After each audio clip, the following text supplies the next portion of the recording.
Welcome to Coffee with Coach. Gentrification.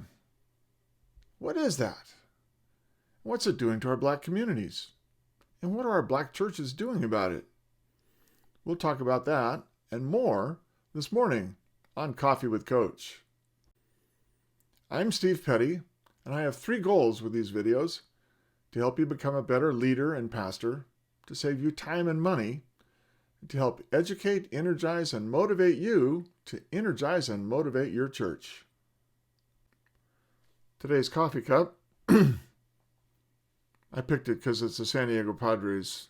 It's really old. It was their 25th anniversary season in 1993. They've had more than 50 seasons and no World Series, but hope springs eternal, and today is the first game of spring training. So, go Padres.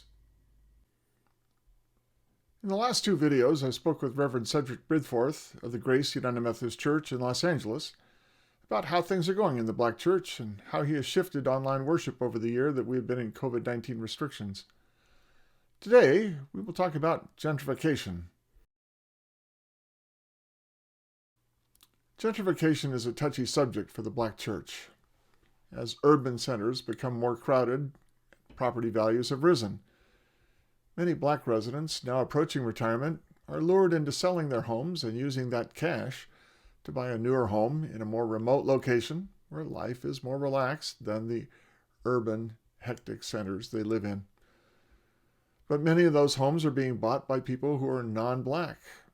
These non-black families, these new urbans, whites, Latinos, Asians, find the locations close to employment centers to be very enticing. The irony of this cultural shift is that these neighborhoods were mostly white in the 30s, 40s, and 50s, but gradually shifted to mostly black residents in the 60s through 90s, as the black populations moved away from their old locations. Blacks were not initially welcomed into these neighborhoods. Now, many blacks do not welcome the newcomers who are moving in today. How will the black church plan for this continuing trend? We'll discuss that with Cedrick on Coffee with Coach.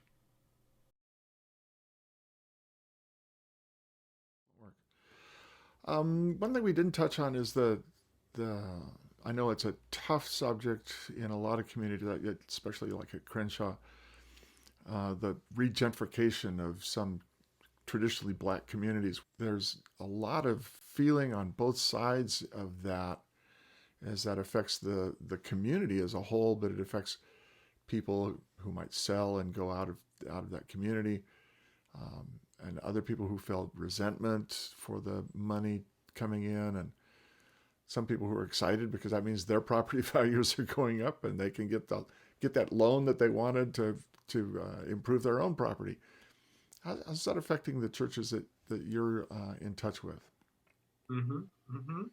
Yeah, most of our, if you look at Los Angeles, and I think it's a great case study, as you look at black migration in Los Angeles, we don't tend to talk about redlining and racist housing policies in Los Angeles, but Los Angeles, I think, in many ways perfected redlining. They perfected creating ghettos and all of California did a really good job with that. San Diego did a really good job. Yeah. So, yes. And they probably learned from LA. So, because LA has it down.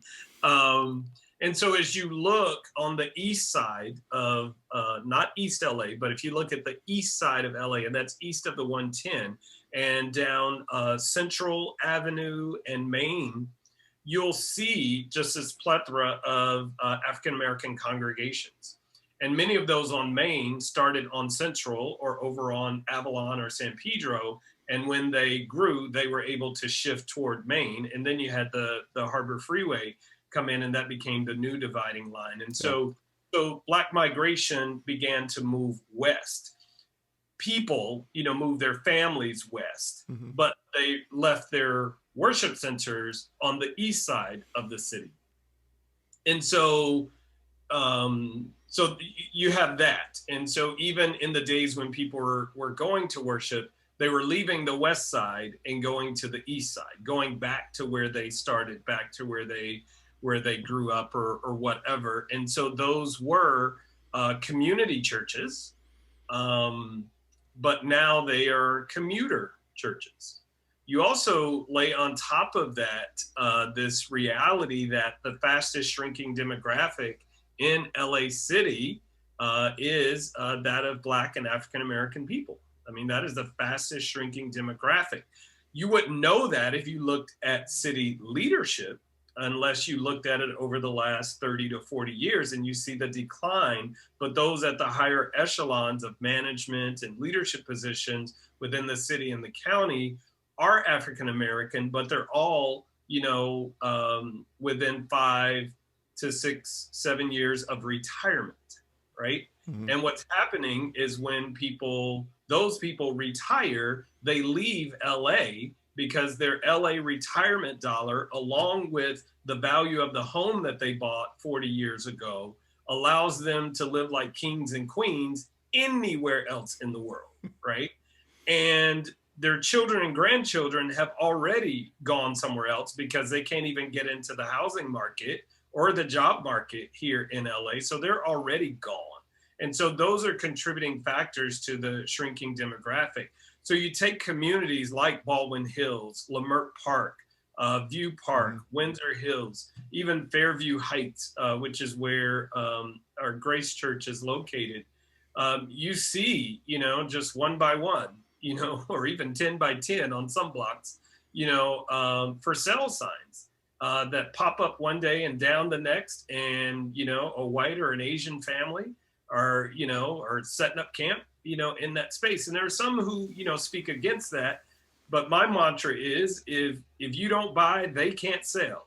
And that's true for whoever the you and the they may be, right? So if we, have a place that I think churches and other community agencies that are concerned about gentrification could do a better job is helping people understand, generational wealth and, how much you can really retain, gain, and contribute over the next 40, 50, 60 years with a house that you already own and, a house that you have lived in and paid for, whether you continue to live in it or not. But if you retain it for your family, that residual income, and we've seen it over time that housing values in LA, they'll drop, but they will always bounce back, right? So you always have that ticket, that cash ticket sitting there. Whereas if you sell the house, you get one check and you're done. But if you keep it, you get one every month until you decide you no longer want to get that. And so if we don't sell grandma's house, we can retain grandma's house, retain our footing in the community, and make decisions about what those communities are going to look like and who's going to live there. But when you sell it, you have to sell it to whoever's willing to buy it. And with the market being such that it is, that's going to be a limited group of people who can buy properties in LA. And anywhere right now. I mean, it's the housing market in Utah. I just heard a story a couple days ago. It's just through the roof. A house that was $300,000 2 years ago is now, racking in about $650,000, $675,000. That's double, double. Well, Utah looks real attractive at some points. Well, this raises another question, and let me push you on this.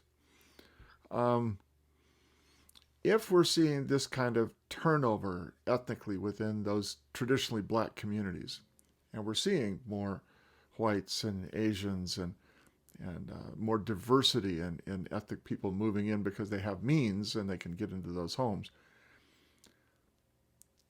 what is the Black church in that community doing to racially integrate itself, to be more attractive to that population of people that's now within the community? And the reverse was true for years, and we used to really push the white churches as Black populations would encroach on traditionally white territories, and then the whites would flee. You had all this white flight, and then the Blacks would come in. And when I was serving in La Mesa on the Futures Committee, we saw actually East European population moving into the community, and the the city fathers were all in an uproar about it. And I said, well, why don't we just go out and welcome them? I mean, they're moving in. There's this huge population. Why don't we say, hey, La Mesa is a wonderful place. This is the community values that we have. Welcome to the community, and help. Here's how you can get involved, and here's how we can share this space, instead of fighting them and making them feel like it's us versus them. So we're seeing kind of a reversal of that at this point. What can the traditionally Black church do to welcome different populations of people that are moving into their community? Yeah, you said you're going to push me on this, and it is a push, Steve. It's definitely a push, and it's a real conversation, because one of the things that I've always taught, espoused, put, kind of challenge folks is, no matter what was done to you, like, you don't have to do it to other people, right? Because you've already experienced it. And would you really want someone to experience what you experienced, particularly, in a negative sense? But there is this rhetoric, within the community, within the Black community, of why do we have to always be the ones to forgive? Why do we always have to be the first ones to turn the other cheek, right? So, I mean, that's a real question. But then I have somebody like Ross Johnson, who's a member of Grace. He moved from the east side down near Watts, moved over into this area back in the early 1960s. And he was continuing to go to St. John's, which is our church right there next to the Watts Towers. He was continuing to drive, his family all the way to Watts. And he says, well, wait a minute, there's a church right there on the corner. He literally lives a block and a half from the church. When you're sitting on his front porch, you can see the steeple of Grace right there. And at that time, it was still an EUB congregation. And he walked around, his wife told him, Ross, don't, and he's like, it's a church, so Ross walks around the corner and he, walks in the doors, and he tells the story, that the ushers, ask him what he wanted. And he says, well, I want to worship. And they escorted him to a seat, and two ushers stood by and watched him the entire service. So it was many decades before he ventured back into the church. When he ventured back in there, of course, it was, post-merger, the church had totally transitioned to an African-American congregation. Sylvester Gillespie was the pastor at the time, and quite a rousing pastor. And I remember Sylvester.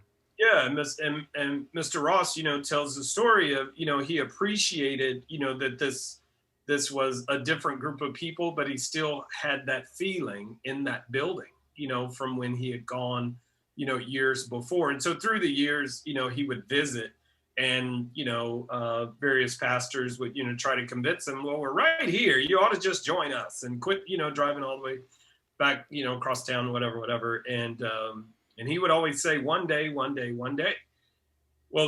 a little over 2 years ago, he came up and he says, today's the day I'm joining. And I mean, the congregation was elated. But it took him over 50 years to get to a place where he was able to let that go, and truly relinquish and worship freely in that space. And we just celebrated his 100th birthday this past September with a drive-through. What fun! Yeah. Celebration, and LAPD came and did a parade in front of the house and all that. So, and that was one of those community things that we were able to pull together, calling in one of those favors. But I just named that because it took this one man, this one family, over 50 years to experience that space differently. And I think there's a lot of that exists within our community. But I think as leaders, we have to model the behaviors that we want to see. And so, I mean, what I do personally is, when I am going to be out or we're having some special day, I invite people who don't look like me, to occupy the pulpit or to provide leadership in some way. And when I say people don't look like me, it's women, it's younger people, it's older people, it's non-Black people, like, and try to reflect, the reality that I think we need to live into as a congregation, but also as a community.